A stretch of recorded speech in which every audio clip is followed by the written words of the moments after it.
સમગ્ર અમદાવાદની કોઈ પણ યુનિવર્સિટીમાં જો સ્ટુડન્ટ સાથે અન્યાય થાય તે એબીવીપી અને એનએસયુઆઈ આવે કે ના આવે, પરંતુ આ દેવાંશ પરમાર જરૂર આવશે.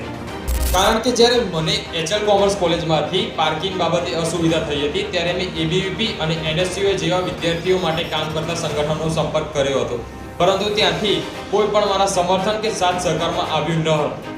મારી જે લડત હતી એ મારા ન્યાય માટે હતી અને મારા હકની બાબત હતી. તેથી મેં એકલાએ જ એચએલ કોમર્સ કોલેજ અને ગુજરાત યુનિવર્સિટી એક્ઝામિનેશન કાઉન્સિલરને લેખિતમાં તે બાબતે રજૂઆત કરી હતી, જેના પ્રત્યુત્તરમાં એચએલ કોમર્સ કોલેજમાંથી મને એવું કહેવામાં આવ્યું હતું કે આજ પછી અમે ગુજરાત યુનિવર્સિટીને દરખાસ્ત કરીશું કે અમારી સંસ્થાને કોઈ પણ એક્ઝામમાં સેન્ટર ના આપે. અને ગુજરાત યુનિવર્સિટી દ્વારા પણ મને એવું કહેવામાં આવ્યું હતું કે નેક્સ્ટ ટાઈમથી અમે વિદ્યાર્થીઓની સુવિધાનું ધ્યાન રાખીશું. ન્યાયની આ લડતમાં જ્યારે હું એકલો હતો ત્યારે મને અહેસાસ થયો કે ન્યાયની લડત એકલી લડવી ખૂબ જ અઘરી છે.